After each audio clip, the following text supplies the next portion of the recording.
Olá, turmas de nono ano da Prefeitura do Rio de Janeiro. Tudo bem com vocês? Eu espero que sim. A Prefeitura do Rio de Janeiro disponibilizou recentemente a apostila, ou seja, o material Rio Educa, material pedagógico, contendo o conteúdo para o segundo semestre, ou seja, para o terceiro bimestre e para o quarto bimestre também. Tudo nesse material.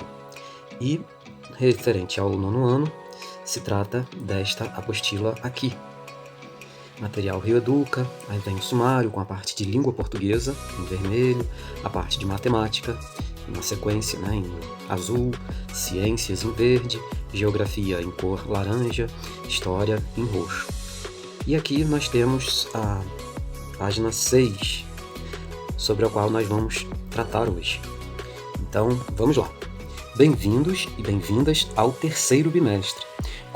Continuaremos viajando pela leitura, escrita e oralidade para aprendermos cada vez mais. Leia os textos abaixo e vamos nessa. Texto 1.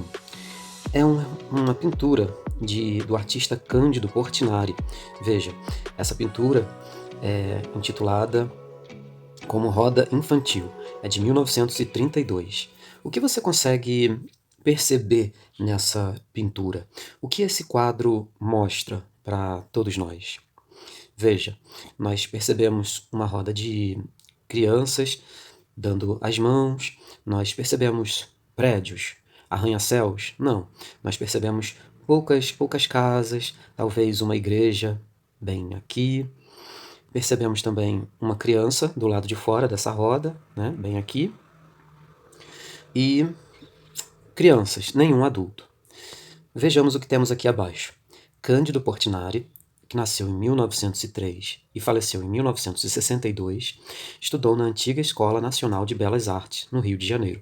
Foi um pintor de grande reconhecimento nacional e internacional, com obras que retratam o povo brasileiro. E agora, veja o texto 2. Quando as crianças brincam. Fernando Pessoa. Quando as crianças brincam, e eu as ouço brincar, qualquer coisa em minha alma começa a se alegrar. E toda aquela infância que não tive me vem, numa onda de alegria que não foi de ninguém. Se quem fui é enigma, e quem serei visão, quem sou ao menos sinta isto no coração. Glossário. Lembra desta palavra oiço? Oiço significa ouço. E se você quiser saber um pouco mais sobre Fernando Pessoa, esse poeta, veja aqui. Fernando Antônio Nogueira Pessoa, mais conhecido como Fernando Pessoa, nasceu em 1888 e faleceu em 1935. Nasceu em Lisboa, Portugal. Poeta, criador de muitas faces, é considerado um gênio da literatura portuguesa. Mire a câmera do seu telefone celular para o QR Code e saiba mais sobre Fernando Pessoa. Temos, então, dois textos. O texto 1 não contém palavra nenhuma, apenas um quadro, com quase um retrato, uma imagem. Portanto, podemos dizer que esse texto 1 foi escrito ou foi desenvolvido, elaborado, apenas em linguagem não verbal, porque não contém nenhuma palavra. Ao passo que o texto 2 só contém palavras, não contém nenhuma imagem. Portanto, a linguagem utilizada foi a linguagem verbal. Veja também que esse texto 2 foi escrito em verso, não foi escrito em prosa, porque se trata de um poema escrito em verso, e um conjunto de versos recebe o nome de estrofe. Portanto, se você perceber, nós temos 3 estrofes nesse texto 2. Seguindo. Número 1. Observe o texto 1 e, em seguida, descreva a cena retratada. Então, quando você observa essa pintura, você logo entende que a pintura retrata uma cena da infância e que deve ser a brincadeira de roda. Número 2. No texto 2, que sentido expressa a palavra destacada no verso quando as crianças brincam? Perceba que a palavra destacada é esta aqui, é a palavra quando. E a palavra quando transmite e expressa um sentido de tempo. Então a resposta é tempo. Número 3. Releia o texto 2 e diga que sentido apresenta o elemento coesivo em destaque.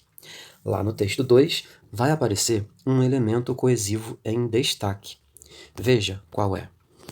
É esta palavra aqui, a palavra e, logo no início da segunda linha. Cada linha desse texto 2 recebe o nome de verso. E é esta a única palavra que está sublinhada, destacada.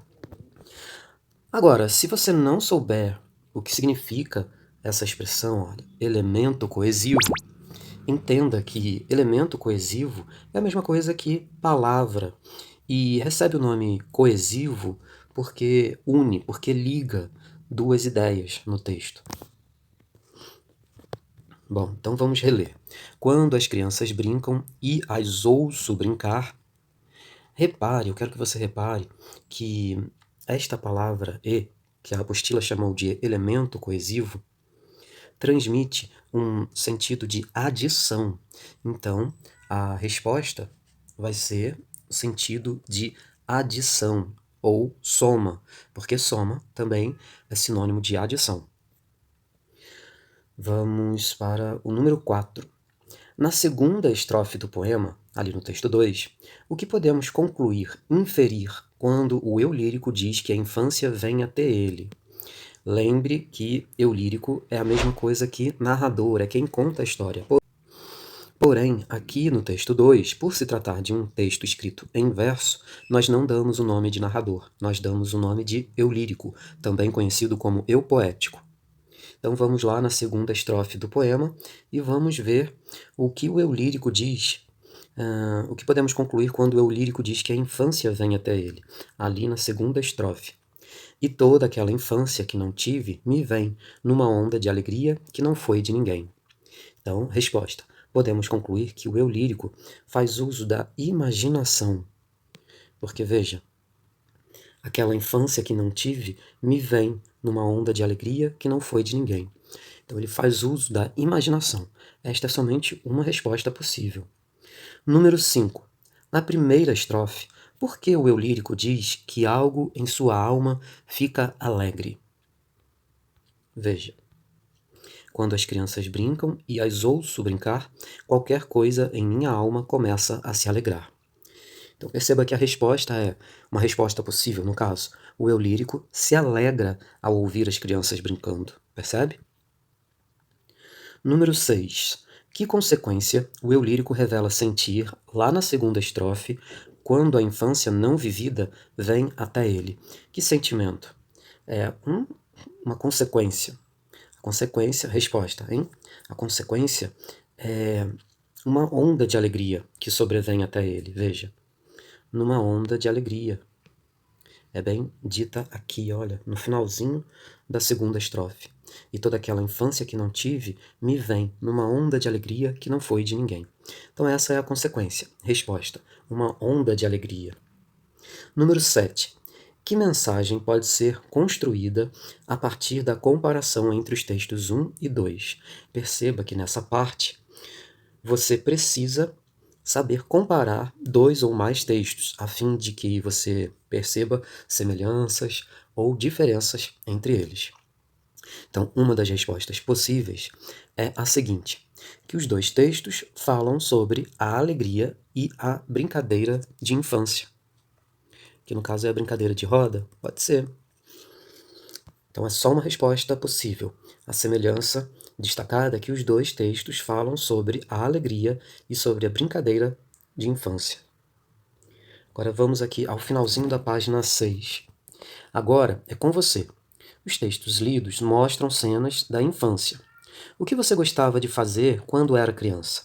Que brincadeiras preferia? Há fotografias que registraram esses momentos felizes? Qual é a sua história hoje? Que planos você tem para o futuro? Relembre e registre as suas memórias positivas. As negativas não. Que tal planejar uma roda de conversa virtual com seus familiares e colegas, trazendo as boas memórias da infância como tema? Formule suas opiniões e questões com coerência. Coerência é a mesma coisa que sentido. Escreva e reescreva os seus argumentos, os seus motivos sobre valorizar essas recordações. Reflita também sobre o que se perde quando se deixa de revisitar um passado feliz.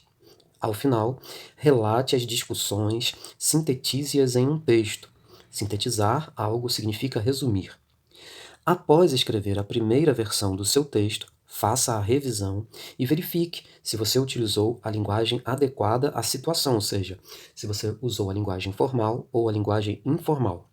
Se precisa ajustar a escrita de alguma palavra, ou seja, consertar algum equívoco ortográfico, por exemplo, e se você utilizou adequadamente os sinais de pontuação. Peça ajuda de seu professor ou de sua professora de língua portuguesa. No próximo vídeo, nós vamos partir para o texto 3, escrito por Aline Paz de Barros. Espero que você tenha aprendido bastante, revisitado um pouco essas questões primeiras de interpretação de texto da Prefeitura do Rio de Janeiro. Um abraço, continue se cuidando, vacina para todos e nos vemos no próximo vídeo.